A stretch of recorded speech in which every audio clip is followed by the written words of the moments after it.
It is now. All right, approval of the minutes from the March 12th meeting. I've reviewed them, and I'll make a motion to approve the minutes from the March 12th meeting. I have a second. Second by Russ. Thank you. All right, now we're going to have an election of committee officers. First of all, we'll take nominations for chairman. Russ Arcan. Russ Arcan. Do you have a different one? No. Okay. Any others? All right. I make a motion that we make a unanimous decision for chairman of the chairman government committee, Russ Arcan. All right. Aye. All in favor? Aye. Opposed? Nobody. All right, next we need a vice chairman. I would nominate myself to be vice chairman. That would be fine. Any other nominations? Any other nominations? All right, I'll call for a unanimous nomination for myself. All in favor? Aye. Aye. Opposed, same sign. Carried. We're done with that. Russ, all yours. All right. Aye. Thank you. Is there any supervisors here that are committee members that would like to make comment? Oh, there's not.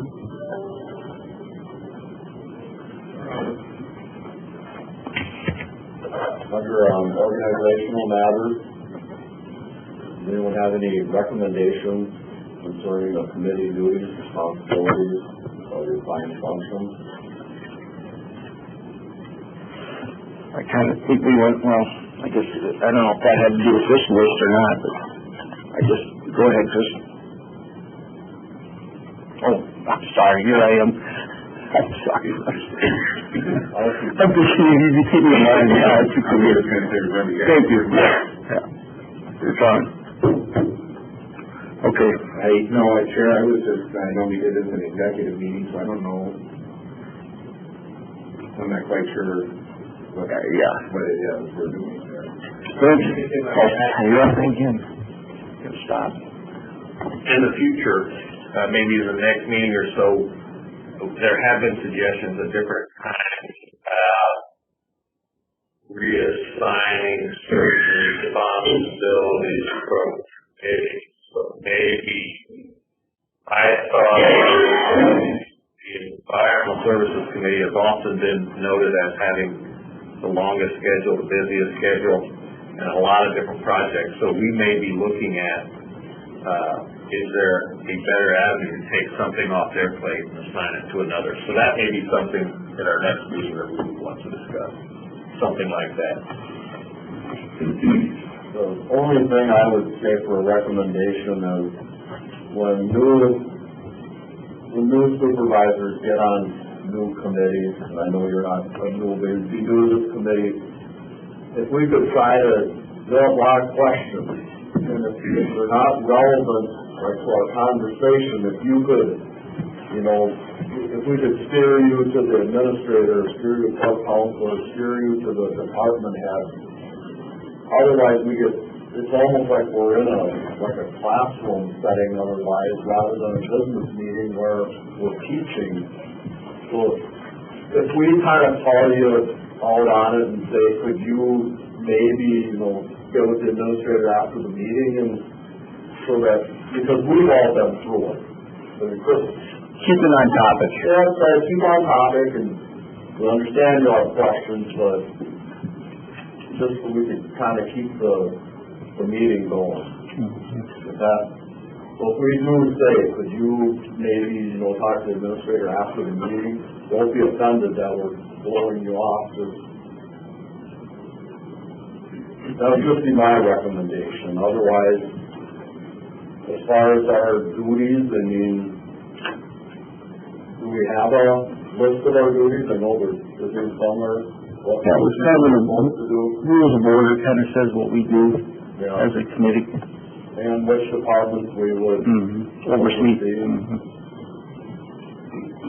Sure. Go ahead. Turn on your mic, man. Did you guys start the new meeting? Yes. It needs to be green, is that? That's just push button. There you go. People can't get on the meeting? Just one question. It's very controversial.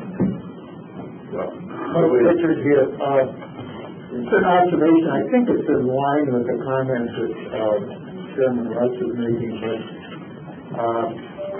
we have had in the last few meetings a lot of materials that are sent out at absolutely the last minute. And I get the sense this committee very often is looking at documents, contracts, other sorts of project reports, and that sort of thing. And I would like to have it be one of our goals that we get those distributed to the committee members in adequate time to read them, understand them, possibly discuss them with other people that might have some interest in them, and that could be, I don't know if it gets written into our goals, but it seems to be at best honored in the briefs of the last while. Well, I can recall. we get the materials as fast as we can here for the general government committee.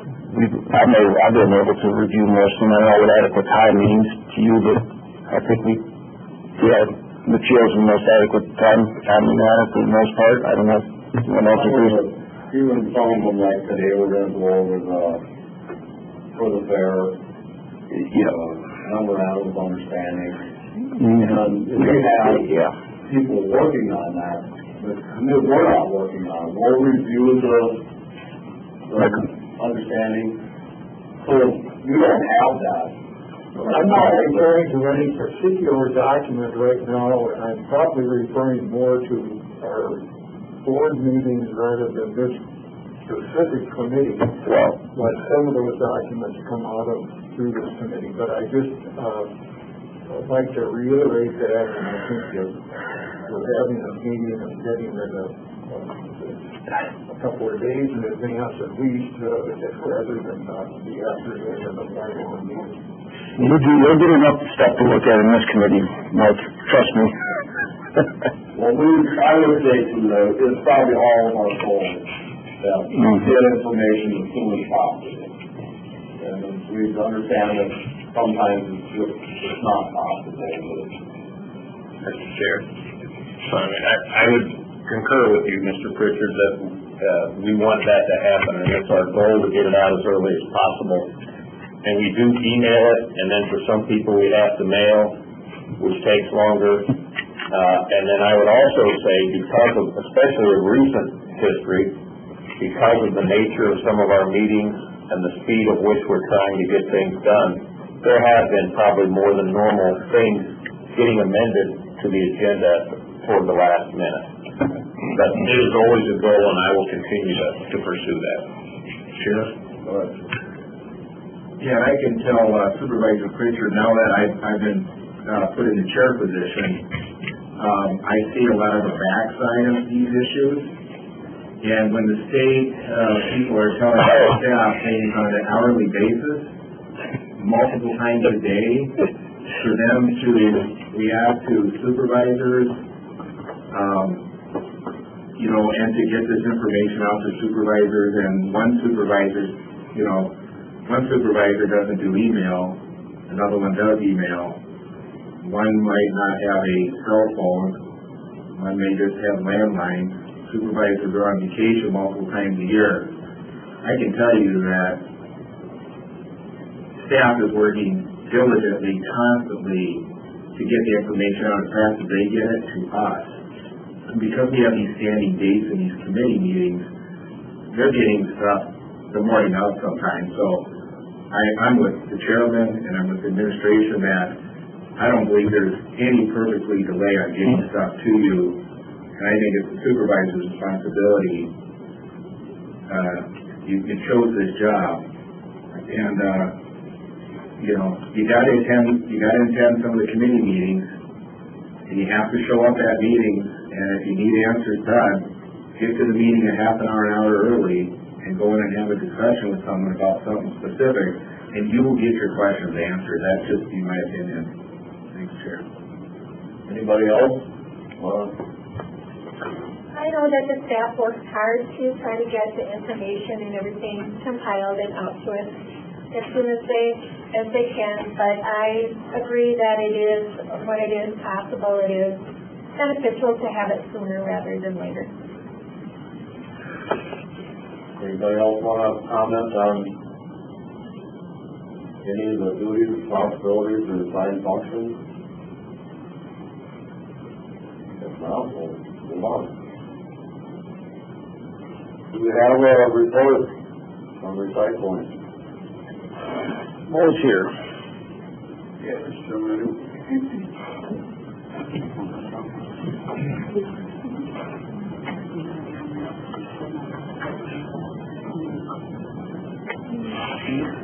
Mr. Chair, can we take a break?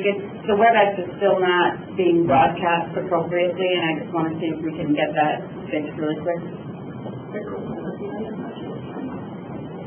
I think we had That could be, we have one at 9 and what? Did you want to move the MOU up since the fair site is here?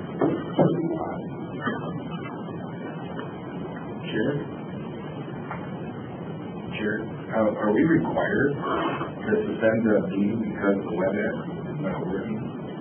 We're all here, so I don't know why. We are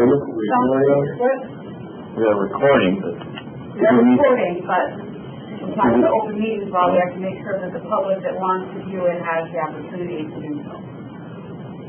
And so I think the issue was perhaps that two different general government meetings were set up by way of WebEx, and people might be logging into the wrong one. So maybe if we... it was just connected on the website. Okay. So also to go back to the older meeting items and then click on the link. Will you start over? I don't think you've done anything substantive No. up to this point, so I don't think you need to restart. But I'm just sending a message for them to try to re-log into the other one. So it's now been updated, right? Yes. So we're good to go, or we're on hold?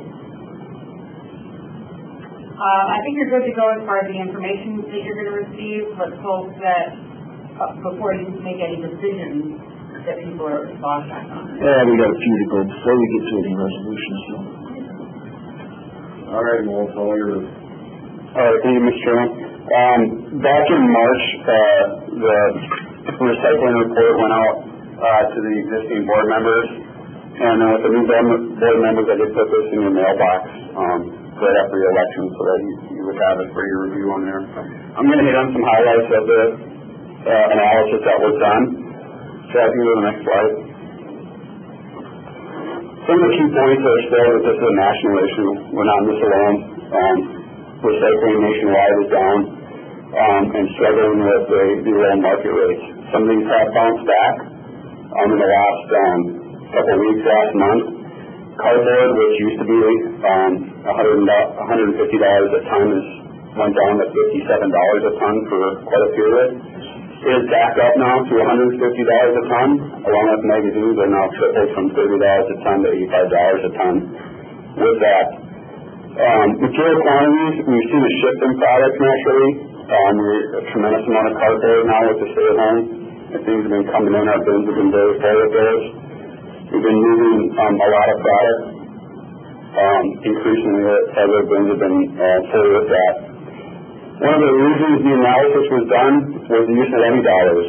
Past history, going back to 2011, the recycling center has not made a profit. They've been utilizing levy dollars anywhere from $50,000 to a couple $100,000 a year, depending on how the function's doing that.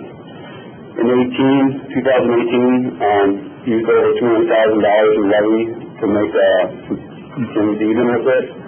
Last year, staff working very hard, looking at processes, we've cut that down 53%. With that, Nick Pugh down there, the recycling manager and team, I was looking at new revenues, I was looking at new markets, what vendors can get us better out there, improving our process. You go back to the last one. Still with this, with the shifting hours for summers, I'll talk about that. The survey that was done, we had 849 surveys filled out with that. Some of them requested a Saturday shift, one Saturday shift, primarily driven off of weekend people being here. Yeah, I was just going to ask that. How many people use this recycling center in Minnesota, do you think? That demographic I don't have. I don't know, but I should have been on the survey. It's on the survey as far as residents and non-residents. Oh, it is. It is on there. And many of our cabin residents own property here. They utilize the recycling center so they don't have their own trash. They don't get trash for utilize the recycling, but literally before they leave. Do they have any trash? Yeah, staffing levels. This is something we're looking at also. Again, summer hours after Memorial Day will be open Monday through Friday, shipping staff. Some work Monday through Thursday, some work Thursday, or Tuesday to Thursday, some work Monday, Tuesday, Thursday, Friday. So just try to keep staff open on that. Again, we stayed on that. Cardboard is tripled with that. Even though there's been no public traffic through the facility during the COVID-19, quantities are up, and with slightly revenues are up, because of the large volume that's coming in our facility. What do you mean by improvement from last year, 53%? What does that mean? We cut the levy use down that far because, the cardboard has gone up, magazine has gone up. We're taking in more materials and able to run our line a little more efficiently right now because we don't have interruptions of the public coming in. Aluminum getting at 15 cents if you bring it in. It takes a lot of time to take in 10 pounds of aluminum, clear it, take the time to write a check for $1.50, and then try to get that back. It does generate 49% of revenues. Aluminum does, but those are all just from our recycling bins of people that are thrown in the recycling bins.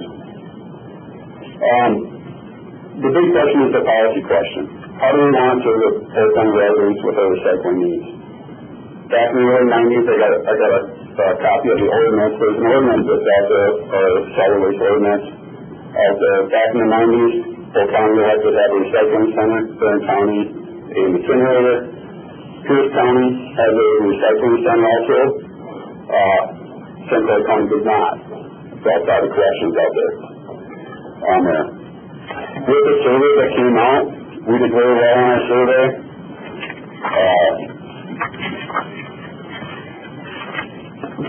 With this, 78% of our responders to the survey, 79% use our drop bin locations.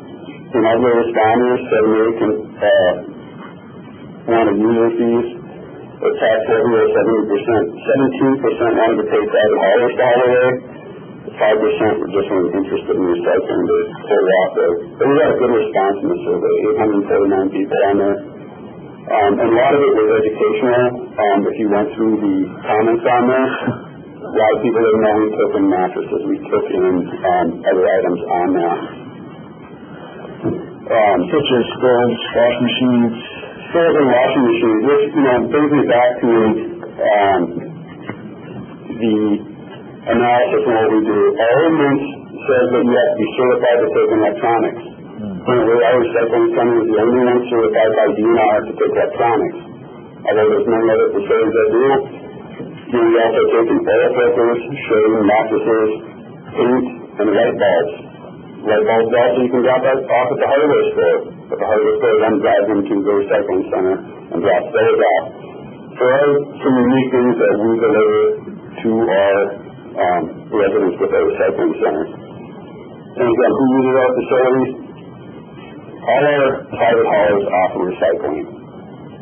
Many residents use our facilities that are cabin people that don't have the recycling. I mean, I have private recycling myself.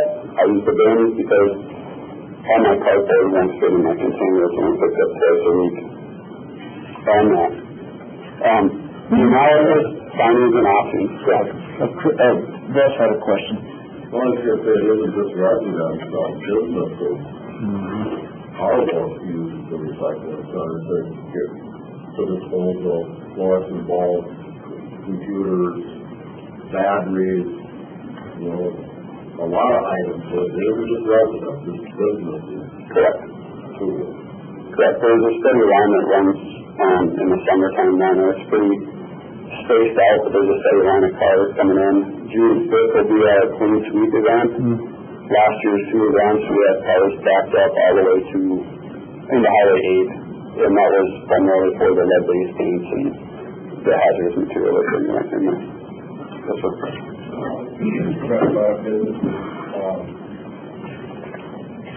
businesses have to pay to get rid of their waste. Do all the businesses in Polk County, I just did, do all the businesses in Polk County that use our recycling center pay? depends what they're bringing into the recycling center. If you brought in cardboard, you don't pay for it. You don't pay for it. If you brought in electronics and stuff, they have a weight that you pay for off those. So does our county have dumpsters at certain businesses that pick up their waste for them for no cost? Yes. So how do you specifically decide what businesses, if NCS wanted to have a dumpster, I could have, so any business could contact the recycling center and have you guys pick up our waste for no cost? Currently, those bins have been placed. I don't know the mythology of why they were there and why they're not. We pick up at burners. We have drop boxes at St. Clair Regional Medical Center. We do not at Osceola Medical Center. We don't at Amory Medical Center. We have a drop box at Tamir. Why those are there, I cannot answer that question. According to our ordinance, going through that, it was quite regulated. It was done in the 90s. You know, businesses aren't supposed to use our drop boxes or can't put anything into these up here. So it definitely needs a rewrite depending on how the committee wants to move forward with recycling. We need to rewrite the ordinance. Why is there a disparity there? I cannot answer that question. With that part of the analysis does look at tipping fees. Tipping fees is a big thing to get going here. We do not charge tipping fees, nor does the county charge a recycling fee. Barron County charges a recycling fee. Pierce County charges a recycling fee on developed parcels, roughly around $29, $20-some. That kind of bridged the gap when the market went low. They kind of can do that. Yes, Mr. Fisher. If, for example, Waterman that has curbside pickup in St. Clair Falls and probably throughout the county for the most part, if they are picking up recycling materials separately from the trash, do they bring it to our recycling centers? Waterman does bring material to our recycling center. And do they get paid, or they just deliver it? They just deliver it. The other, maybe when you get to it later, because this report separates things into the, I guess, traditional recycling materials like paper, cardboard, aluminum, and the non-traditional like appliances and all of that. And this report said it was outside the scope to look at the non-traditional, and I don't think there are any dollar amounts in there for the non-traditional. I know there are fees, but there's no suggestion whether or not those fees are covering those items or not. We look at those fees for the solid waste appliances annually to see if we're covering our materials on those. And those are the ones that go to the county board in August for the fee approval on there. The other fees we're talking about were tipping fees of bringing large material in for commercial hours, which typically is around $50, $40, and at the time to help recover that cost. Going back, for example, to 2019, did the fees for the non-traditional items cover the cost of handling the non-traditional items? Yes, we objected them whether we saw that they were covering them or not.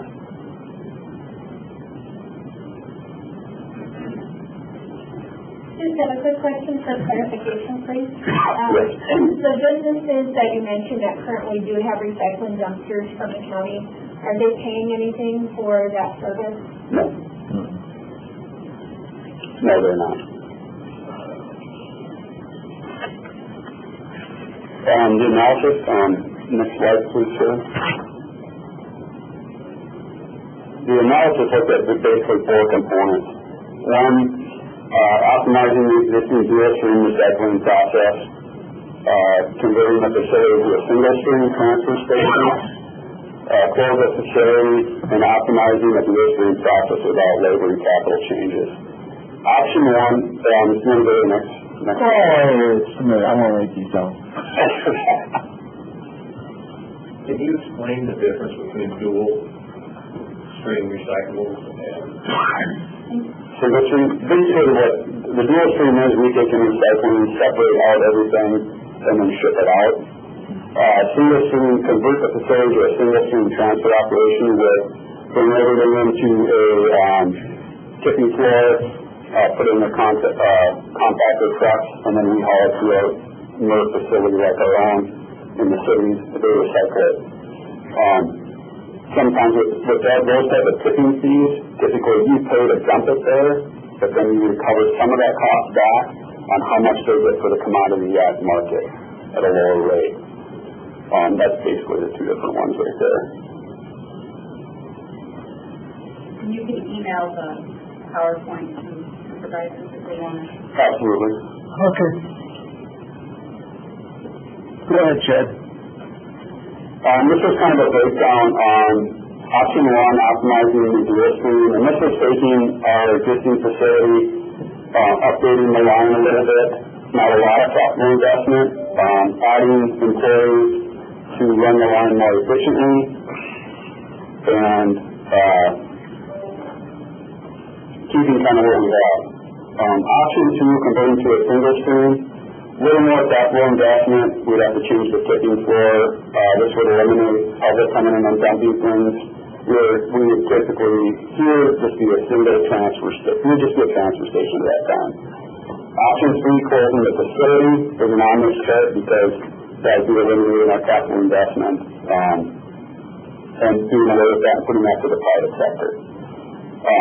That would eliminate our future costs as a county doing that. We set with a responsible unit to report to the state how much recycling we do per capita for our grants, and we still have our 2 clean sweep events with that. Option 4 is a little bit of a hybrid of option 1 with taking our existing labor, and we do employ clients from endeavors to help with the sorting line. But our line runs a little slower, as you saw in the report. If we speed up the line, do a little bit more with the contract with endeavors to guarantee a number of pick items per hour, speed up the line a little bit, there's opportunity there to reduce our costs. And you can see the total cost per ton to do that. Option 4, for right now, looks doable at this time, but again, this is market driven. If the market stays low, there's no guarantee that we're going to do this with our investment. The outlier here with any of these, with the exception of eliminating the facility, we still have capital investment to do. There's still capital in the building for improvements ongoing with that, and there's a capital with that with ours. In the report, you can see the depreciation of the equipment cost there. Much of our equipment is getting out there to end of life. That needs a little bit of updating, trailers and such like that. Well, it's the cell capital equipment then. It's the cell capital equipment that we have. Currently, yes. And currently we did sell, the outdated semi-outdated boxes, all that went up on auction with the rest of our bins and stuff, and we did quite well with those. I think we ended up very non-usable at that time too. Let's see, we have to chart or summary. There was one other option that maybe or maybe not is realistic at all, but with the possibility exist of totally contracting out the existing Highway 8 recycling facility to a private operator. Other counties looked at it all. We looked into that. Other counties have done that, and they ended up going back the other way from doing that. There's not a lot out there. As the market goes down to write the contract to make the numbers work, it wasn't feasible at the time. As you look at it, because the commodities being down. One county that did that, contracted that out, I want to say it was Polk County, they ended up building a new recycling facility. And then they're bound by the contract and eliminate you can't choose what the recycling company is taking in at that point. Yes. So when you show the subtotal cost, okay, so the total net cost. Yes. So, these are on an annual, right, per year. They're based on 1,700 tons of recyclables every year. And that's at current pricing. That's at current pricing, not relevant. So these wages, the total net cost of the current system is $62,000 is what we're losing. They use an average date on there, yes. So it's costing us more to process that material than we're getting for the material. but is that, or that's what costs to process the material, but there's other costs into that too, right? Correct. So the $52,000 is our net loss on processing the product. And then we have, like you said, $52,000, so let's just say in labor, right, that we're losing every year, plus the cost of depreciation, the trucks, the building, the new facility, that's a separate loss, right, but there's no revenue offset that. Right. And then option one would be $107,000, option two would be $76,000, and then option four, you could, if prices stay the way they are, you could possibly actually not lose. Right. And then the other option, so then, the option two, and maybe you're going to get to this, and this is the great time, it's not to say, hey, hold it till later, is, and I guess a little bit of what Mike Pritchard brought up was that option of, and you said it's not up there, was to, I go to communities where everyone pays to have curbside pickup, right? Because there's communities right now that don't require their haulers, like in a city, and I don't know what city manager or city, we got two representatives sitting here. When I lived in a city, when I lived in the past, you were required, you pay for your recycling box, right? You pay for it. In our community, we have some places that it sounds like people are paying for recycling, right, at their curbside. And what they're also doing, though, and this is what I hear, they're also feeling like in their tax levy dollars, they're paying for people in some communities, like my community, that require curbside pickup. Right. So that's They have that, like, for the villages, Centuria, they have recycling. Waterman splits it up, but in their resolution, their recycling has to go to our recycling center. All our haulers do offer curbside pickup. Waterman Services, Balsam Lake, they don't have curbside, but they have drop boxes down by the treatment plant. So could what requires the county, let's just say we took that option 5, it's not out there.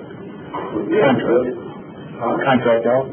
Would we have the ability to require, as the authority of Polk County, would we have the ability in our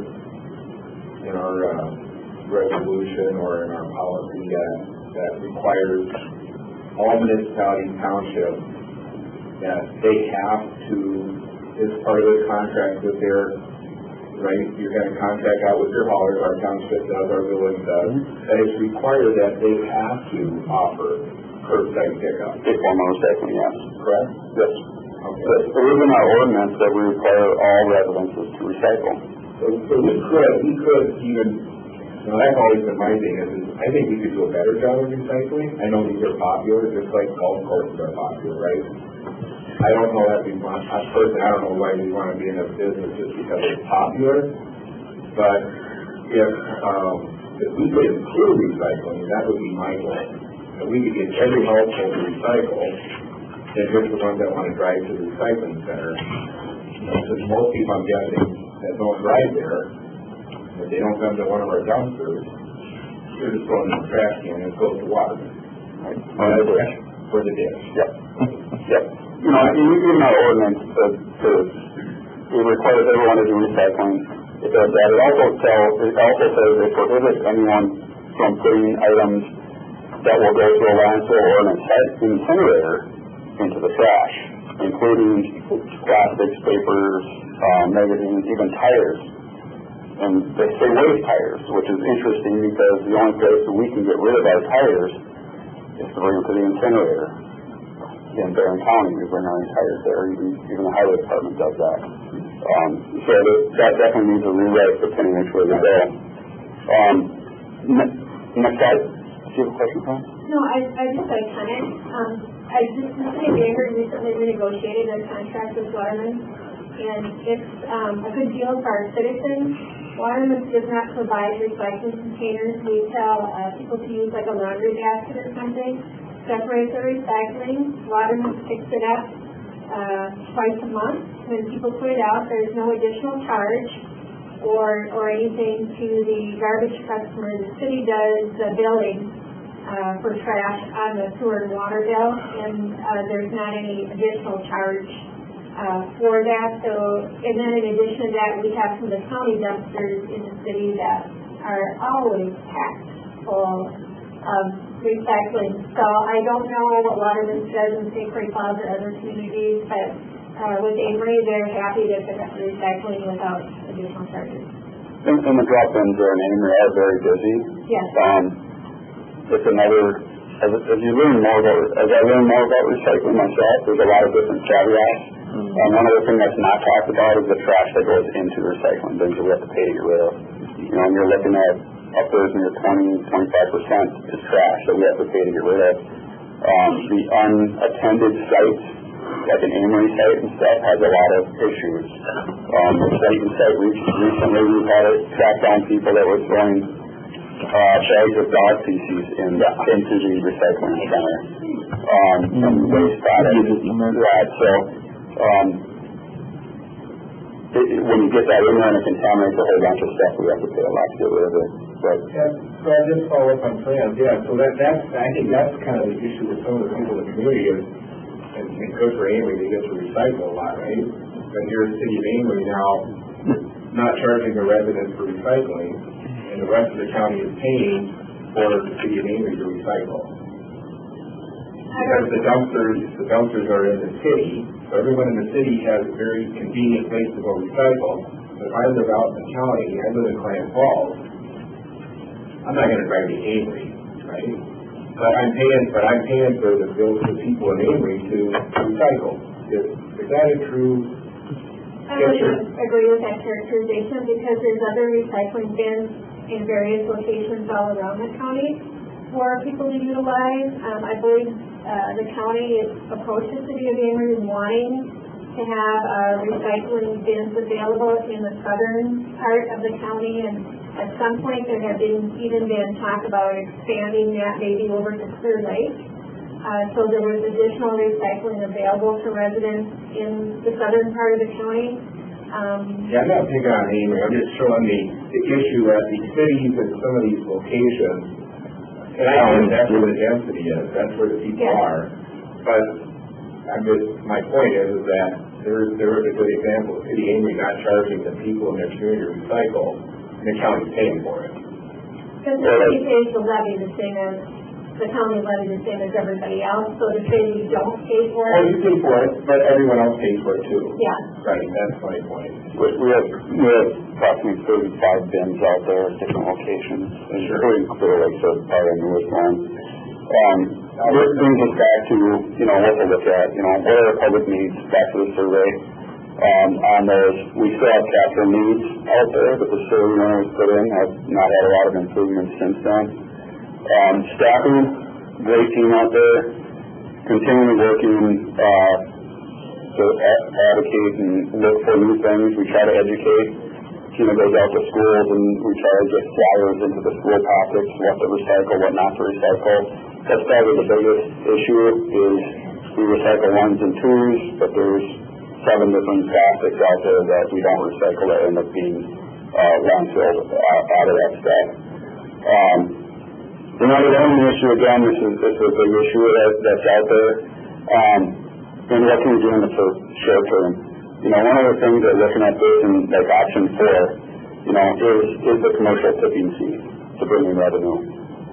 Is there interest in a recycling fee, whether it be $10 or $20 to every resident or every landowner that has a developed parcel out there? Moving towards privatizing the entire recycling program and closing our recycling center. What does that look like? Need more development in that issue on how we do that. Not these are short-term issues. I mean, fees, and that can be addressed with the 2021 budget, with that type of stuff. And the ordinance. You know, I'll give you a copy of the ordinance. You can read it. I think talked about beforehand. Again, it was done 25 years ago or more, and it needs some updating and needs some better language in there with that. So that's my update on there.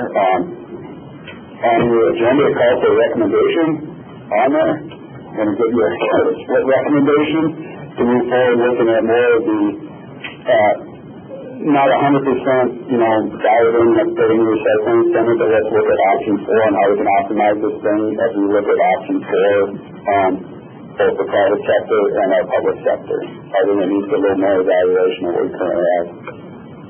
I had another question. You get up on the PowerPoint table 5.1 with a summary cost estimate, but there was also an attachment 3 to the report, and that was the 2018 actual budget. And I have a lot of difficulty following the actual budget and even some of the terminology in there of eligible costs and ineligible costs and one thing or another. And that total amount, total recycling cost is $691,000. Correct.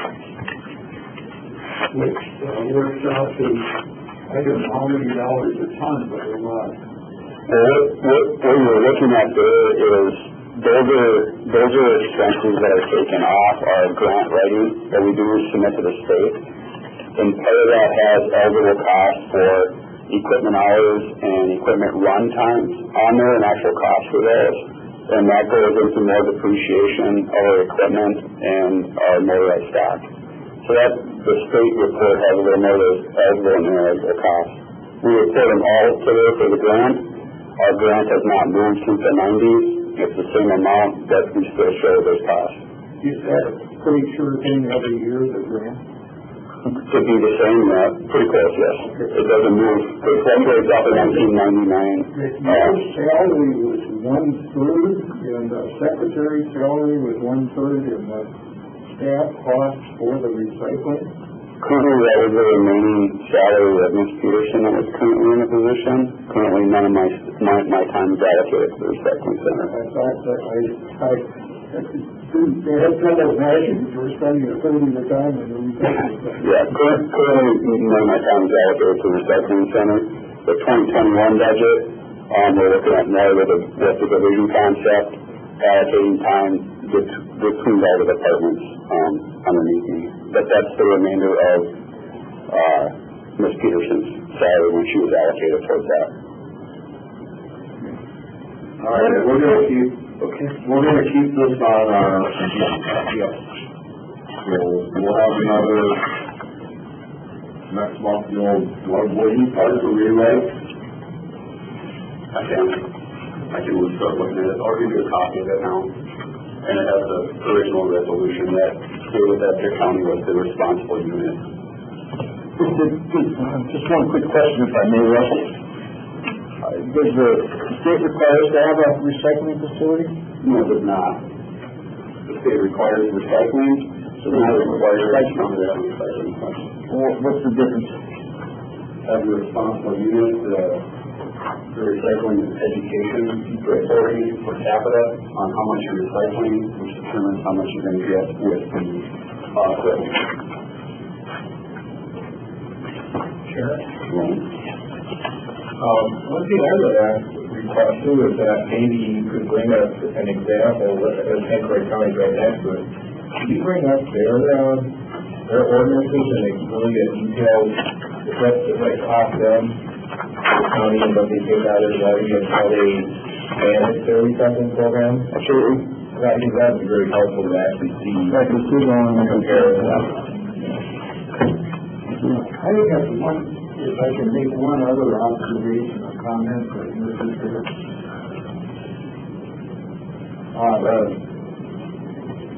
We've got the recycling center and we've got some other occasions where we've got handling of cash. And I, in reporting and surveillance and all of that, there's a tremendous potential for that to go where it's not really intended to go. And I don't know if anyone looking at that, if anybody has any suggestions, recommendations or not, but I don't know if the total dollar amount that is non-traditional, but a big portion of that is cash.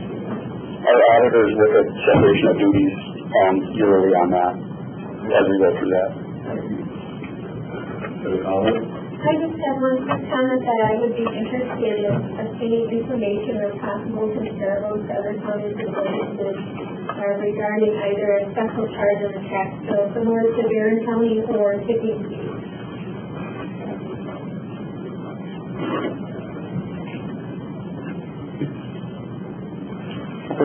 All right, thank you. We'll go up budget update.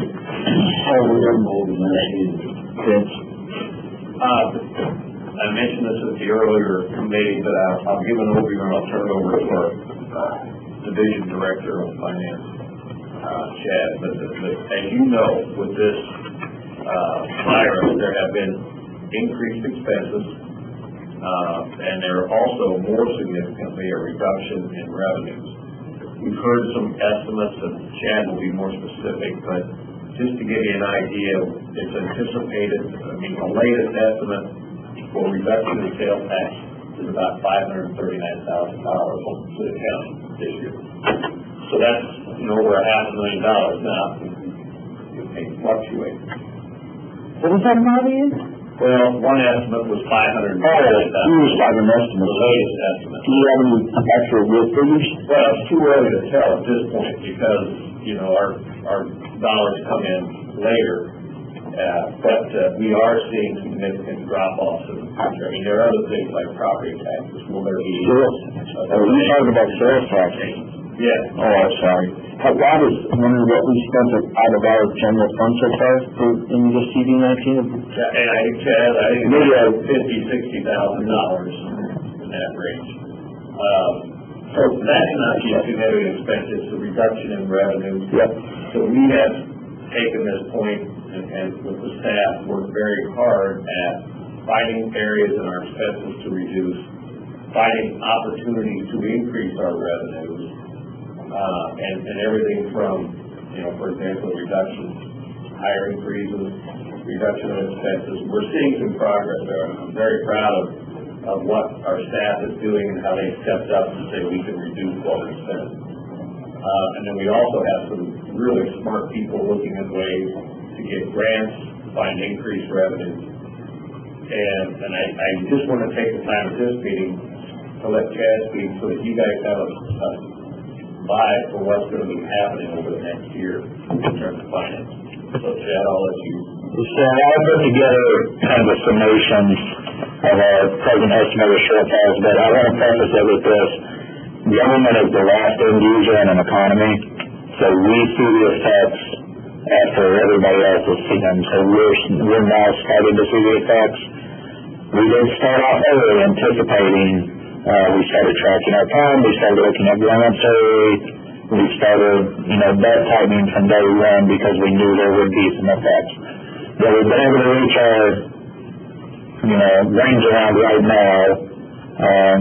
I'll get to that sales tax in a minute.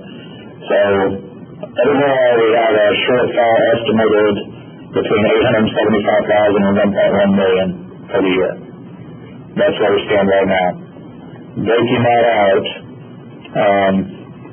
Golden Age Manor is looking at a significant shortfall, starting around $622,000. And then we've worked it down. We've done some things. We got $120,000 Medicare emergency funding. We are leaving unfilled positions open, saving about $55,000 for the rest of the year. Dana has reduced casualty on our hours, saving approximately $37,000. Her and I are working on an overall business plan evaluation for Bay Merge Manor, both short-term and long-term. We've eliminated all of the traveler nursing contracts, which were very high. Dana was able to get out of a lot of those early. And then we're evaluating potential federal grants. I've been exchanging emails on that this morning. Their causes come from they have a drastic reduction in short-term care admissions. These are the 30-day rehabs on the Medicare and Medicaid. That's about 15% of her revenues, her profit line. And that only accounts for a fraction of her beds. That's for the CD-19. Because directly related to COVID-19, they're not being admitted to the nursing homes. She's also got reduced long-term care admissions. That relates to people keeping their loved ones home longer, people choosing to stay home longer. They also have some threats. There's a new memory care center in Amory, and we want about to go online in Osceola. Those are business threats, long-term business threats too that we're looking at. And, doctors and families are just reevaluating nursing homes right now. Although I do want to stress, Dana has, she's been on top of the budget. We work on that consistently, and Roadmaid Manor has been a really clean environment. The Sheriff's Office is looking at $150,000 to a $210,000 budget shortfall. All of that is going to be related, almost all of that is related to the jail revenues. So the Sheriff's Office jail is a 160-bed facility. It averages an occupancy of 90 to 100 beds. We were averaging last year $25,000 a month that we were billing other counties to have their inmates at $45 a day. The borders have totally dropped off because of a number of factors. Judges, are not conducting court under the court's guidance, so people aren't getting locked up. We're moving towards electronic monitoring on bracelets, more signature bonds, just things like that to keep the populations low. And then, so we're not getting the borders from out of county, which is a revenue set. The other part of that is, every year in October, the Sheriff's Office gets a settlement from the State Department of Corrections for what's called state bed days. That's probationers that serve time in jail, people awaiting transfer to DOC. With state bed days down, that means that settlement will be less. That settlement is typically $130,000 to $140,000. We're probably looking at more around a $60,000 settlement. So the Sheriff's Office, Who's that from again? The State Department of Corrections. All in all, the jail generates about $400,000 to $450,000 in revenue and bed sales. Right now, we've got about 50 beds on average occupied in the jail, compared to close to 100 average and 160 bed capacity. And in order to reduce this shortfall, I've been working with the Sheriff's Office. We're leaving one corrections position open that just opened up. That'll save us roughly $37,000. We've reduced the scope of the jail controller project that you guys approved out of the general fund, which is updating the cameras, the audio and all that. We've scaled that back, saving about another $130,000 to the general fund. And then we had already eliminated a lot of the overtime on patrol in the jail with the new scheduling we came up with over the last 2 years, but we've shaved that down even more. There is one other threat that not just the Sheriff's Office faces, but all county agencies will face. The Sheriff's Office is the first notification we've got. The state will trickle the pain down to the counties in some fashion. And one of those fashions has been we got notification that the drug grant, which normally, once you reach your threshold, they pump more money into it, and you can keep working overtime, keep enforcing, they cut all the extra money off. So we face that threat in state aid in those unallocated aid where we always just get additional monies to keep going. The state's starting to shut that off, and that's going to affect the Sheriff's Office directly as well as some others. In the general fund, we're going to be about $630,000 in deficit. $91,000 of that is from our current COVID-19 expenses. That does not include payroll because that's not really a true expense. We may get reimbursed for staff time spent on it, but that doesn't drive payroll costs up. But that's the laptops we've had to buy, the sanitation stuff we've had to buy, all that kind of stuff, the overtime for facility staff for extra cleaning. That's about where we are now. The big chunk of that is $539,000 in estimated sales tax loss right now. That estimate comes from Florida Analytics. That's a group that does predictions for the WCA. And they gave us an estimate in early April. And at that time, if we had a protracted event stretching into the 1st of May, we were at $442,000 in shortfall. But they issued a new guidance last week, and it's estimating $539,000 in sales tax shortfall for Polk County. Revenue loss is revenue loss. We can't recapture revenue loss. So we draw revenue, GAM revenue, sales tax revenue, because nothing can be reimbursed by grants. The $91,000 could potentially be reimbursed at 87.5% under a FEMA grant, similar to what we did with the storm.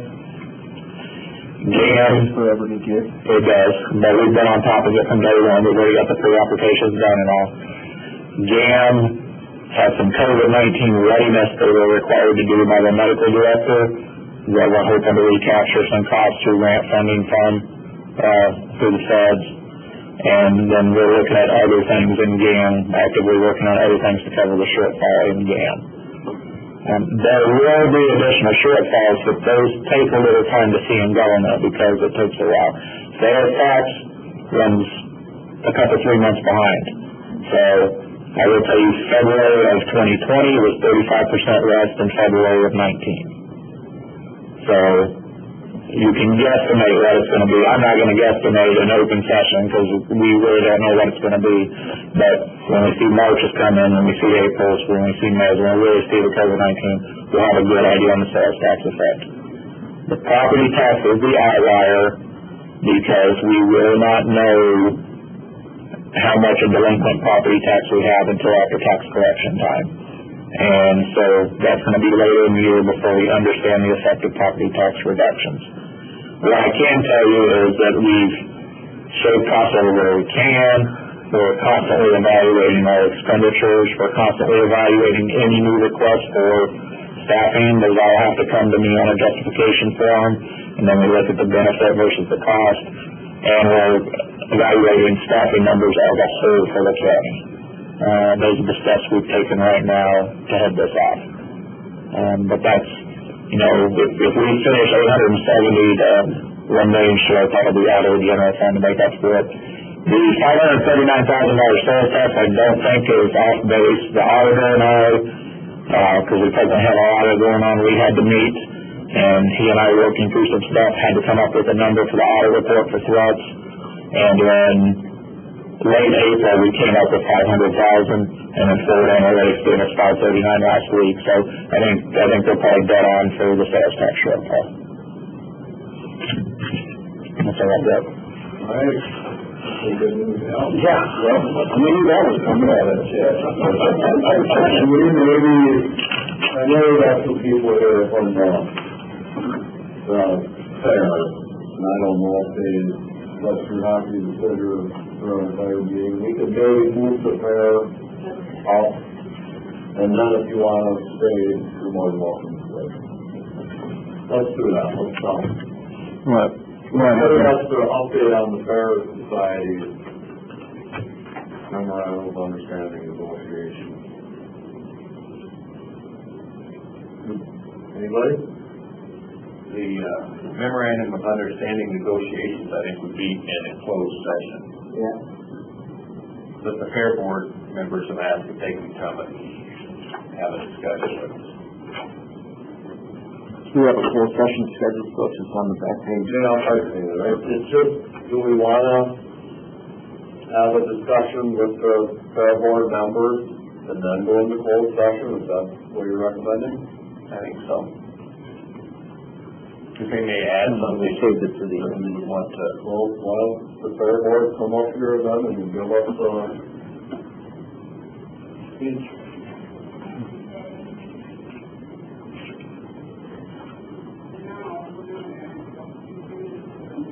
Your microphone is It's flashing red. push the one. There you go. Green. There you go. I am Sherry Maleen Swanson. I'm one of the vice presidents of the Polk County Fair Board. Polk, for those of you who don't know, Polk County, since the early 70s, has had a memorandum of understanding that's been in effect with the Polk County Fair Society. That took place when the society turned over the ownership of the fairgrounds. And it's been periodically updated throughout the last few years. For the last 2 to 3 years, it has been a discussion point that's come up occasionally that it needs to be revisited, and we were working towards that. And I realized 2 and 3 years ago it was a different corporate council, different administration, but we were told at that time that we would have a seat at the table when this was reworked and looked at. And we brought forth, again under some prior administration, some updates to the existing memorandum and gave them back to the county. So that's where it was until last October.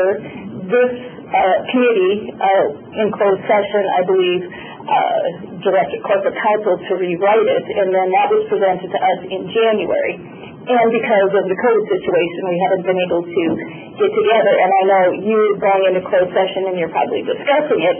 So what we're requesting at this time is that we have a seat at the table, that we had another time to sit down and go through this document, because the document as it was presented to us in January is very different from the existing document. And I realize things need to be changed and adapted, but there were statements made at our last meeting that need to be clarified. So we both need to look at it. I believe we'll come up with a better document if both sides sit down and can present accurate, correct information, and if there's questions, that those questions be answered and clarified as we move forward to coming to a current document that is acceptable and works for everybody.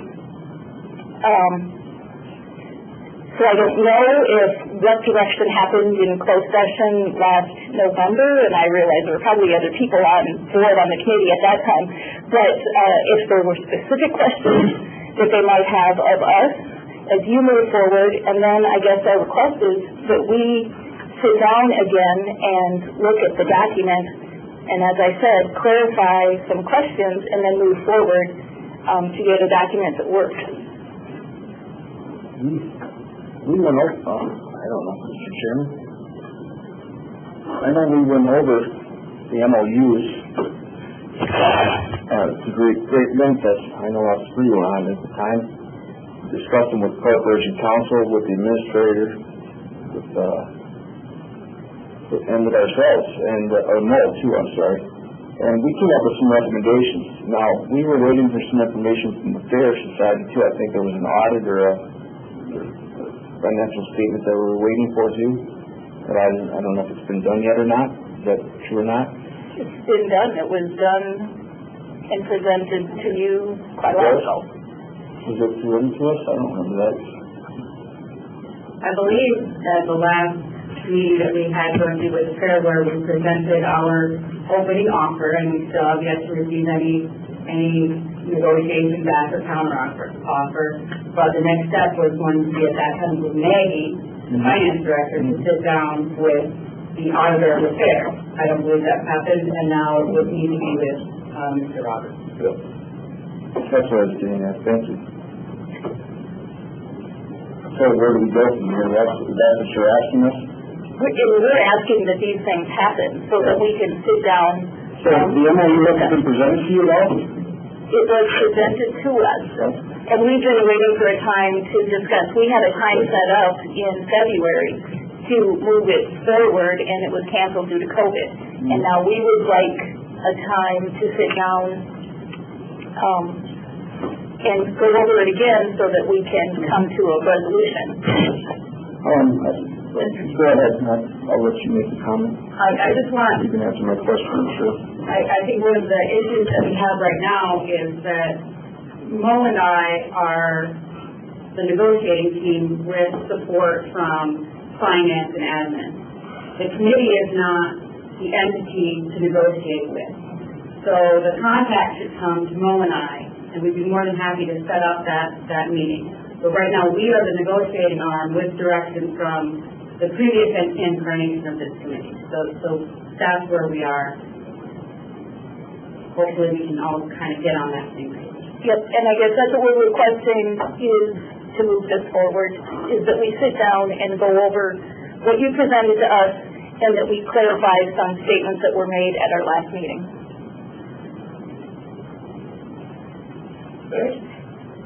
Maybe off the mark, but maybe a matter of timing. Has there been any decision yet on whether or not there will be a 2020 county fair? That's not for this meeting. That doesn't have anything to do with the memorandum, so. Well, I guess it's for my understanding of what the timetable is for moving ahead with the memorandum of understanding. Mr. Chairman, I believe that we've been discussing this, and this is irrelevant to our discussion right now. Anything else? No, just that we would like to move the discussions ahead. We didn't know if there were other questions of the committee to come forward to us. I think Maria would want you to set up a time with her, and it sounds like they'll sit down at your convenience. I don't know, are we going into a closed session to get a report on the progress? We need to.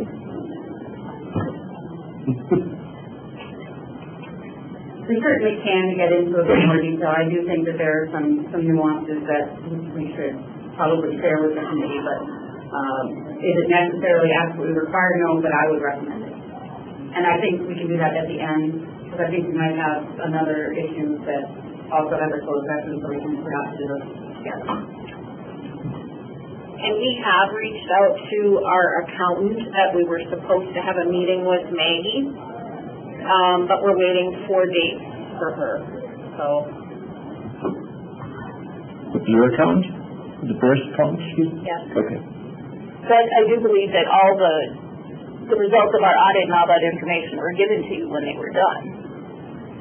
We held off waiting for that meeting. Oh, okay. But there were a lot of inconsistencies that at least Maggie saw, and I think that's why Maggie wanted to sit down with the auditor, and that was the way we left the last meeting, was that would happen. Then COVID happened, and I think that there was a meeting scheduled, and then it was removed, so that needs now to be, I believe that's really truly the next step, is to make sure that we have Mr. Roberts and the auditor sit down so that those questions can be answered. And with the group, I'm assuming because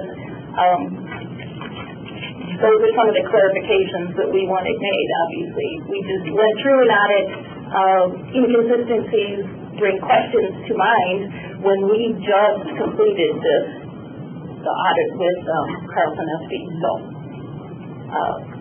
sitting around and getting our questions, everybody's questions answered is the next step to move forward, and that's what we're requesting. But it can't be a one-on-one with Chad and our auditor because we pay our auditor.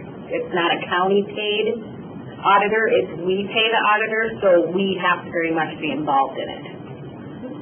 So I don't know if that was an interpretation that it was just going to be the county and our auditor, but we have to have a say in it. I mean, we have to be part of it. So. I think that was our intent when we started the meet with the auditor, to get the education piece from the backside. That's it. Otherwise, we're just resting the seat at the table. Would it be possible to get a copy of the most recent audit prior to the meeting with the auditor, so that I have time to look through it? Can you and I meet and look at it? Absolutely. Okay. Yeah. I mean, that was the whole understanding when we used to give it to Maggie. It got shuffled in a corner and there was no feedback ever until there was, I don't really know what the purpose of it was, but every time I handed in my information, it never went anywhere. So this is the first we're hearing of it that she didn't understand it. Yeah. We have to have communication, and there's different ways that people do things. So for somebody, that'd be like me or the fair board interpreting the county's accounting process. You Right. know what I'm saying? Right. So for that to come up that we don't understand it, we're too far in the game, too many years out to not understand it just now. Right. You can reach out to me anytime, and I'll just work around your schedule. That's it. All right. All right, we're gonna hold then going into closed session, because we do have,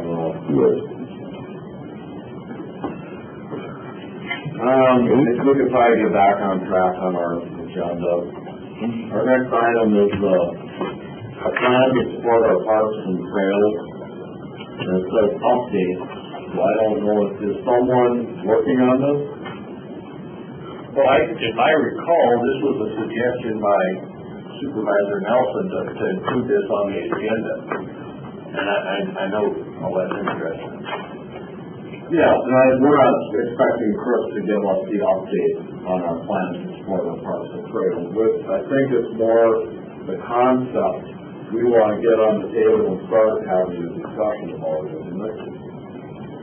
Yeah, so I think the idea last year, and I know one thing has changed because you're starting this ad hoc trail committee to environmental services. Oh, that's the other. And We just talked about that in our executive meeting. So we're actually, they're going to develop, Supervisor Middleton and myself are going to chair this trail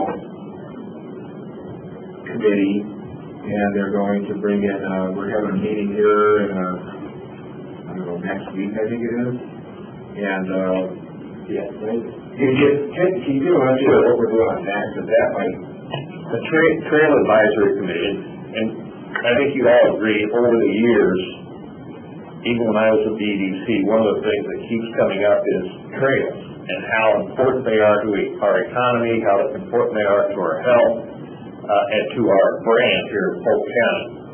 And there are all types of trails. What happens is you get competing factions. And so hence the Sour Trail, for example, there's competition as to who should be on it, who's not, and it creates a lot of fighting. Yeah, the concept of what we're calling TAG, or Trail Advisory Group, is to get representatives from each stakeholder. So it might be the walkers, the runners, the bikers, the ATVs, and snowmobiles, representatives from each group to come together and to identify common interests, common goals, and to begin a trust process where the hope is eventually we can develop a long-term, bigger or overarching trail system in Polk County. And so it might be that we can identify common interests and say, maybe we all don't want to fight over the same trail. Maybe we should develop trails elsewhere for different activities would be one possibility. Maybe we look at what resources we have in the county. For example, when bikers come across from Stillwater on that bridge, which is so cool, right? St. Clair County's got all the signs and the advertising, everything say go south, go toward Hudson. We've got the most beautiful river in the country.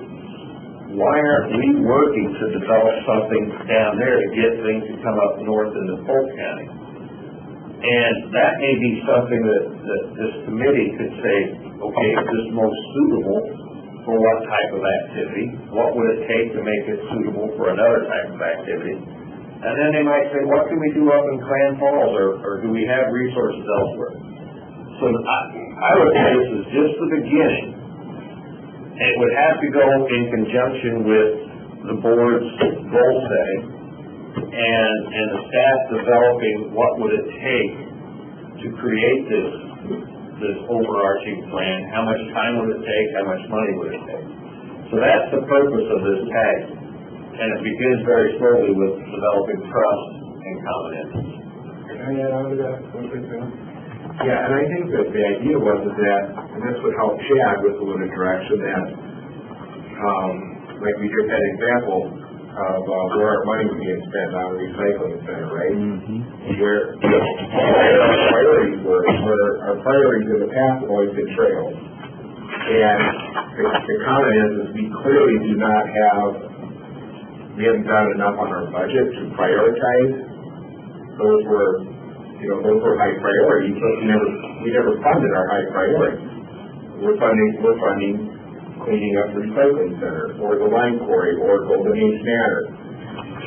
Where there are other holes in our budget. So the idea of this committee was kind of start getting ready before budget season, that we would actually, and using the outdoor rec plan that environmental services does, that we can use these tools to actually give some direction to say, we need more funding, we need more maintenance, we need to develop more trails, and that we would actually have, instead of doing it over a course of, Supervisor Fisher says, we're doing it at the last minute, when we're throwing money at stuff or we're deciding at the last minute, that we would actually help guide, maybe our budget need to, we clearly need to put more money in our budget for trails.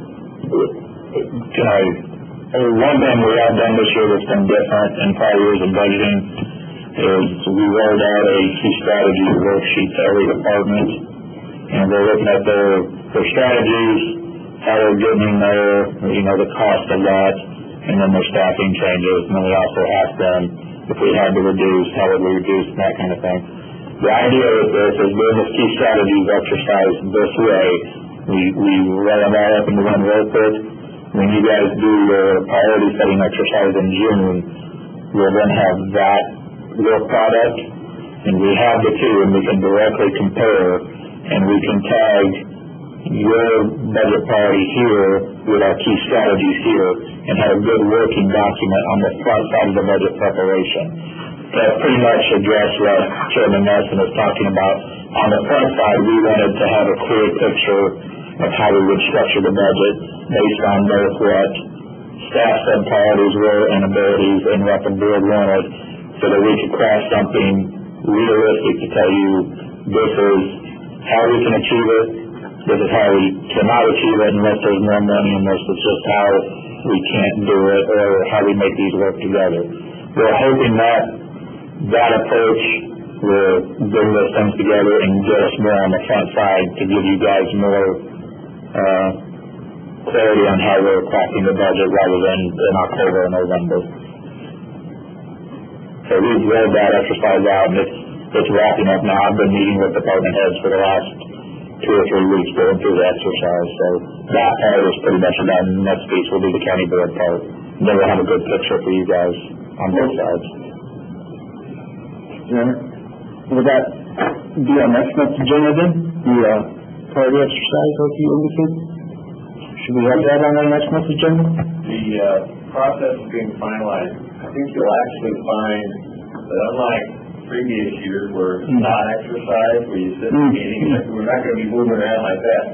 We're actually going to be coming to you one-on-one, gathering information, collecting information. Then at our next, in the June board meeting, there will be an exercise to kind of say, okay, here's where everything has come out, and we'll set up priorities, the top tier priorities and the second tier priorities. Just kind of like a dot exercise?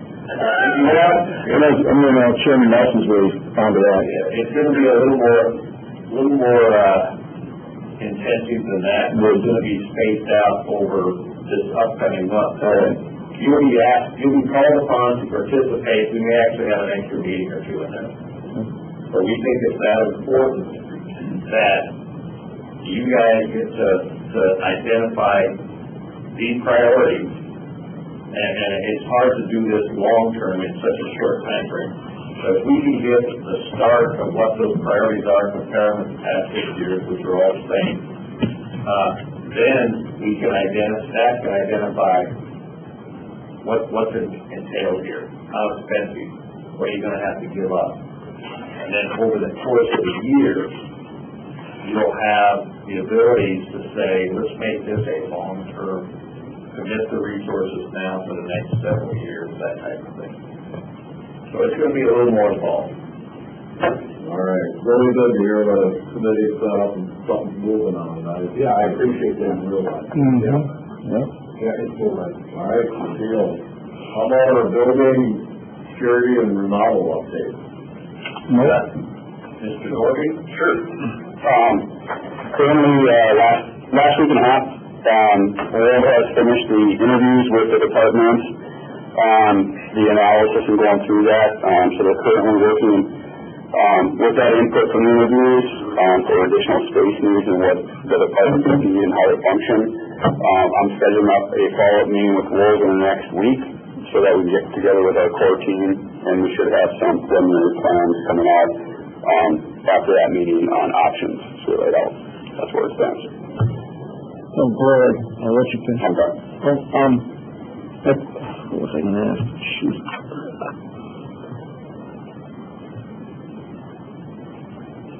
Will you have that ready for next month? I guess that's what I was going to ask. I'll have an update, the temporary plans, I'm not quite sure. If we'll have it. You had that, that's what I was going to ask. That was put in our budget, wasn't it, already? You had a resolution that put that money. The resolution for the space needs analysis in the budget, the model is the money. Correct. Yeah. I forgot what that amount was. It was $19,000 roughly. Thank you. I don't look forward to next month.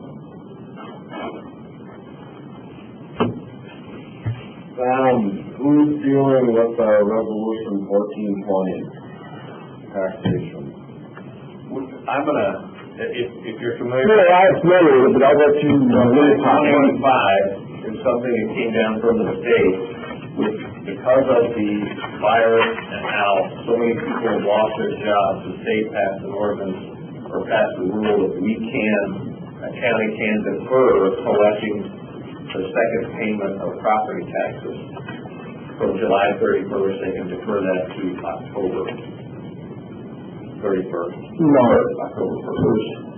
So Chad, I know, and Malia have both dug into this. I'll let those two give you the specifics and answer your question. The resolution language itself, it comes primarily from the Wisconsin County Association template. I made some changes, took out some of the extra long verbiage that was in there about the various orders that came down from the state because they're moved at this point. So it is consistent with what other counties are using to accomplish this. It's not something the county is required to do, but it certainly is something the county can consider. It also has to get the agreement of all of the taxing entities that exist within the county, villages, towns, that kind of thing, schools, districts. So the gist of the resolution is all taxes that would have been collected on a routine schedule between April 1st and October 1st, the tax payments are not due until October 1st. So with Polk County, and I'm going to ask the man to step in if I get it wrong. Yes, sir. Isn't it before July 31st? Not October 1st. Well, I was about to get to that. Polk County's collection date is in July. So it would be our July collection. Other counties have staggered, and municipalities have staggered down multiple collection periods of the year. Polk County just has two. So for ours, it would be July. But when they set the state law, it was between April 1st and October 1st. So when we adopt that, it addresses our July collection. The other big piece to that is if we adopt this, we can't charge penalties and interest until after October 1st for any taxes due July 31st. That means that if they were delinquent as of the enactment of this ordinance, they still get penalties and interest accrued. However, the July 31st payment, there's no tax penalties or interest unless it's not paid on the due date in October. The other part of this is the settlement for the municipalities moves from August to September 20th for the July 31st taxes collected. Taxes collected prior to that date get settled pro rata at the normal settlement date in August. So what ends up happening if this is passed Number one, the municipalities will have a delay in settlement. I've got the numbers broken out by municipality. A delay in settlement from August to September. They'll have to get through that period without their July 31st settlement. And then the county will have to get through from September 20th until we collect in October. We will have to carry those payments to municipalities from our cash reserves and our investments. Amanda and I looked at a number of things on it. One thing we looked at was the potential income loss for taxes and penalties that would be collected between July and October 1st. It's a hard number to come up with. We settled on a way to do it, and what we did is 25% of taxes not paid. What would the penalties and interest be? So it's about a $15,000 potential loss in income that, if we delayed that for taxes that could foreseeably be delinquent if they weren't paid in July. I did reach out at Vince's request to Osceola, Amory, and St. Clair Falls to their administrators. The common hour with Osceola is open to the discussion, but he has concerns because of Osceola's reserve situation and their ability to handle the deferment of the settlement. St. Clair Falls, I talked to Jerry West, same situation. They understand the benefit to the taxpayers if it's passed, but they have concerns about their abilities because of their reserve situation. Patty Bjorklund in Amory said she was, supportive of the resolution, and we're going to talk with her city council about a resolution of their own.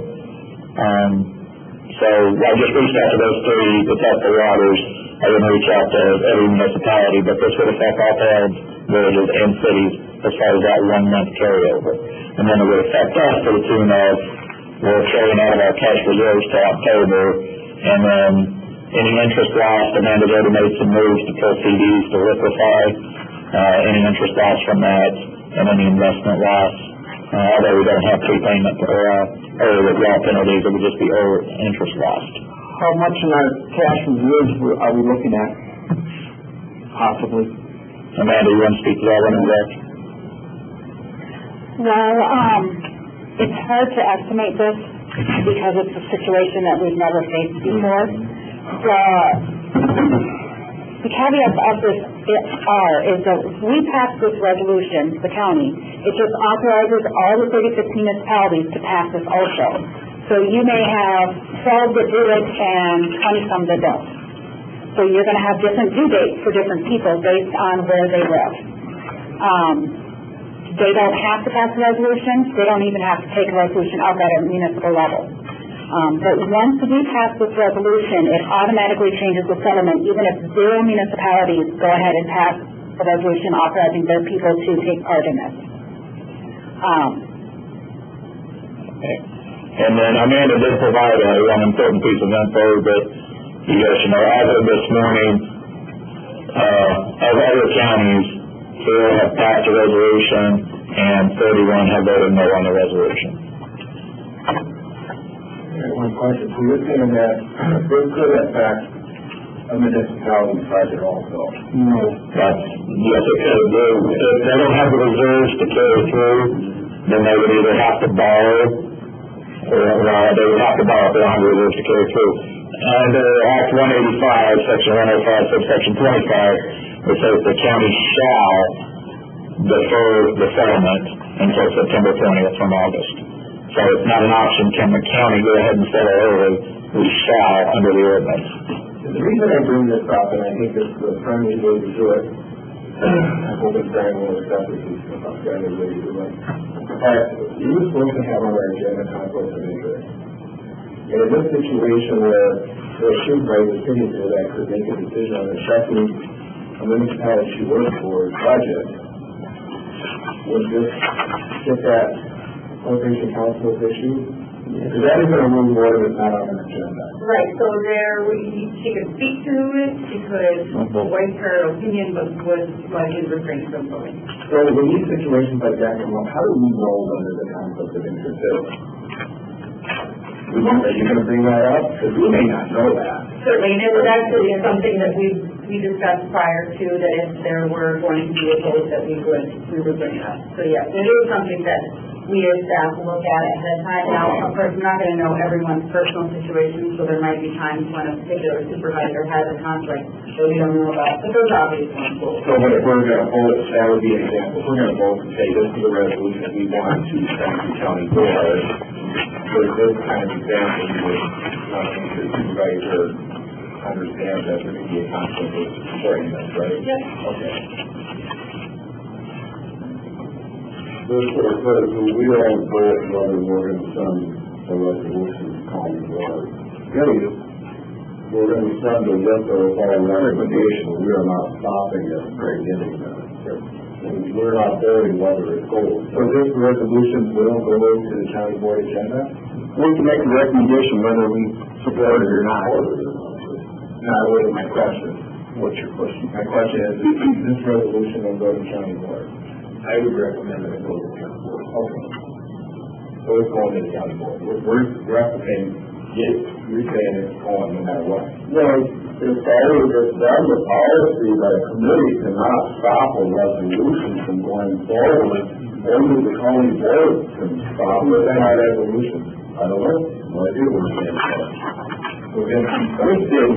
You're putting this on the county board agenda. For a decision, and the rationale is this was something that was passed at the state level. Okay, Wisconsin County Association said, okay, we drafted a template for you if you want to do it. So it's in the public, people are aware of it. I might be confused, that's what I'm doing. Okay. You don't want to manage that. Sure, I didn't take, and I thought we got to, well, gotcha. So I would also expect that our other county supervisors who are employed by municipalities or hold an office in the municipality, I think Brian, you're a town clerk. I'm just a clerk. I have nothing to do with finance. Okay, and I'm just a clerk also? You're a treasurer too, I know. No, I'm not. No. No? I'm not the village treasurer, I am the village clerk. And I don't think we should be in a conversation about whether or not you can vote on it. I think what you should do, if you have a concern, is give the court counsel, and let court counsel make the decision. We're not making the decision. Court counsel will. And if you, I say even if you have a conflict of interest, and don't reveal it, you'll vote. Right? Exactly.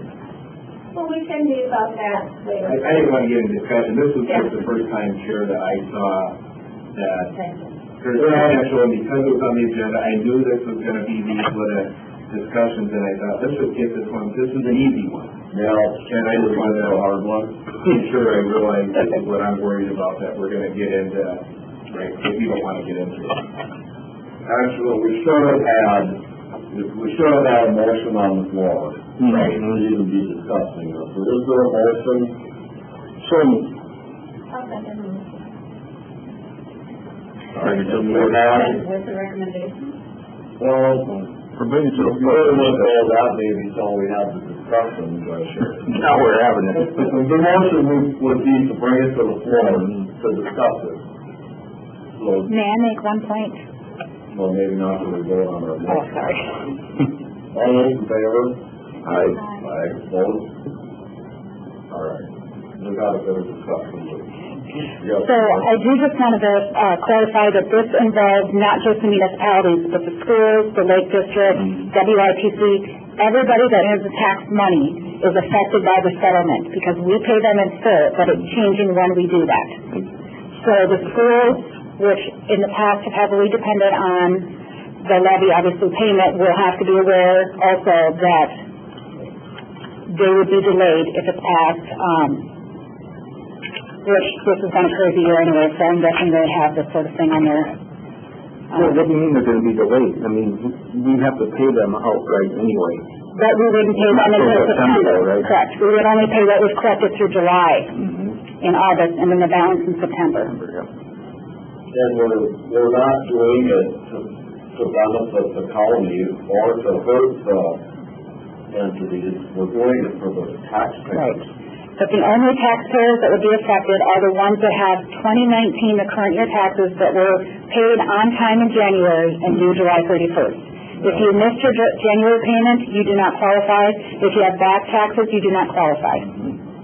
So it's a specific group of people. And if you have that dollar value, I have that dollar value.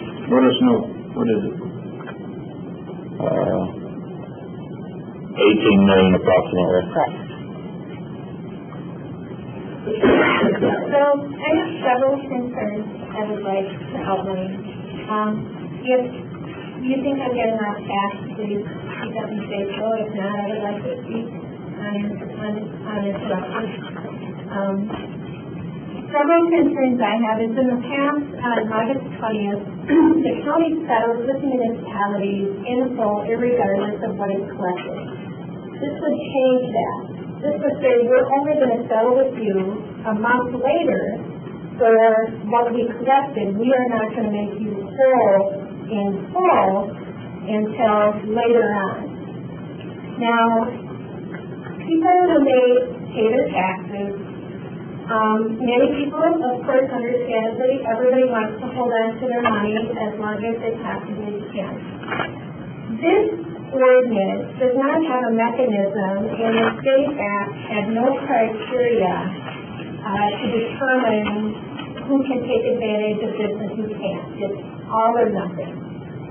I certainly would like to see us be able to help the people, the homeowners, and the businesses that due to COVID have lost their jobs, have a loss of income, where this is a true hardship for them. I am 100% in favor of whatever we can do to help those people. We want to do it. So we don't have any criteria to determine who that is and who that is not. And if this is thrown back even to a local level, for them to decide, I can almost guarantee you nobody is going to want to do that either, because then you're damned if you do, damned if you don't. Why did my neighbor get this and I didn't get it? Why did this business get it and this business did not get it? I can guarantee you one thing. There's no interest and no penalty for someone to pay their taxes until a later date. They're not going to pay it on time. They're going to wait till October 1st to pay it. If they don't have to pay it until then, they're not going to get any interest and penalty. They're not going to pay. So the settlement that's going to be a month late anyway is going to be on a drastically reduced amount of tax collection. Now, municipalities that have big players, have factories, large businesses, large institutions that pay taxes. This is going to cause them a hardship. I did speak to representatives of the city of Amory this morning, and they would not be in favor of this. In addition to that, on a local level, local municipalities, it's important to us to have a good relationship with the school district. And I totally recognize and understand as a county that we're not school board members here. But it's important for us to maintain a good relationship with them. And if we make decisions that create hardships for them, that is damaging in our community. I spoke to Sean Dorsler, who is the administrator of the Amory School District, and he feels this would be devastating to them. He is not in favor of this as well. I did get permission from the village administrator in Osceola just to relay some information that the Osceola School District as well that he has communicated with is not in favor of this either. So, excuse me. So are we throwing the baby out with the bathwater a little bit here? We want to help the people who need help, but this is so broad and all-encompassing, it's also going to damage communities that operate on a small budget. Not everybody has a big fund balance to weather the storm. even 30 days. The schedule of when state aids are received, and school districts don't get that till November. We don't get shared revenue till November. It creates a hardship. And in my opinion, based on my years of experience, if the county has the money, and I don't know if the county has a fund balance policy, or if the county does have a fund balance policy, I would look at that and what that says, but I would not be in favor of this for the reasons that I stated. He said the school district, understands correctly, the school district and the municipalities would all have to pass a resolution if they want to participate. If they want to give their taxpayers the deferment, then they would have to pass a resolution. But regardless of what the municipalities do, if the county passes the resolution, the settlement is deferred by 30 days. So the county can have the ability to force this on the municipalities and on the school district. Is that an accurate statement? If we pass the resolution, it would force the deferment of the settlement. Okay, I would not be in favor of the county unilaterally forcing this on municipalities and creating a hardship for them. I don't know what every municipality's financial situation is, but I know a lot of them operate on a small margin, and it's important to get paid on time. All right, that was a very good speech that we should be getting to the county board, because we're not making a decision. We can courtesy influence whether we send this to the county board with a recommendation or not. So whoever made the motion to bring it to the floor we would ask that your motion now would include what you want it to go as a recommendation, no recommendation, or Since I brought this floor, I make a motion that it doesn't go with the recommendation. Okay, neutral or recommend that it not pass? Neutral. Let the county board no decide. recommendation from the committee to your motion. Is there a second? I'll second. We can do our voice vote, try that. All in favor, say aye. Discussion on your motion? I'm sending it with no recommendation. Is there an alternative of sending it with a negative recommendation? Not on the motion, you could break the motion down and make another motion. I was impressed by 31 other counties that have voted not to adopt the reservation, and based on what the resolution and based on what Supervisor Duncan said, I think we had a negative recommendation. So my vote will be no on this one, and I'll make a motion to send a negative one if this doesn't pass. We should not, I don't feel we should be sending negative responses to the county board. We should, and we will say when the resolution comes up, we'll speak to it, and we would say that our committee had several concerns with this resolution. I mean, I'm not opposed to it. I am looking for full county taxpayers more than I am probably for municipalities. So I wouldn't be against it, and I would not be in favor of sending it to the county board with a negative. Well, let's get back to my motion, and let's just... Actually, let's do a roll call, just so there'll be no confusion. I mean, Chris, yes or no? I support your first and second. So you're yes? Yes. Just send it to the county board, right? First county board with no recommendations from the committee. Yes. Yes. Yes. Good. Yes. Yeah. Okay, there you go. All right, so let's go into the county board, we'll all get a good kick at it there, There and you go. That's exactly all right. right, how is do we need our update and discussion on the electrical in closed session? In closed session? Okay. So do we have anything else for open session? Could we do some subject matters for our upcoming meeting before we go into closed session? Sure, I have a couple of the recycling center and, what was it, The recycling rewrite of the ordinance? Yeah. We're gonna get a draft or yeah, something. whatever comes about on the, And then are we gonna have, is this committee gonna get updates from the ad hoc committee Probably not yet. on Parks and Trails? Not by next meeting? I don't No, know. I think only until we're at. they haven't even met yet. Will come back to us. I think our updates are gonna go to environmental services. All right. But clearly, I think it's obvious Chad knows what the intent of why that was on the agenda, so.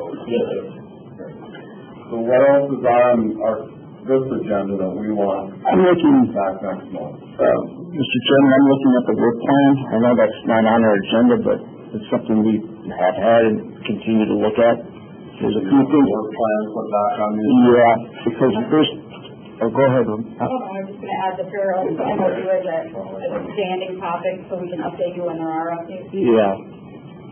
Because there's, the sale of the dam property, First Society MOU, those kind of things, I think need to be on our agenda still, excuse me, because they may meet before our next meeting, so. I don't know that, but I think we should keep them on the agenda. Other than that, I have nothing else. Someone make me a note of that? Of what we want on our. Yep, I have a list. All right. Could we also get an update on, how the report financially is going, because we've gone through the change? Yes, Mel and I can put that together for you. Who has the laptops on their agenda? Anyone? I don't, but we should still talk about that too. Put it on ours, we can get started on it. Anyone else have anything for our next agenda?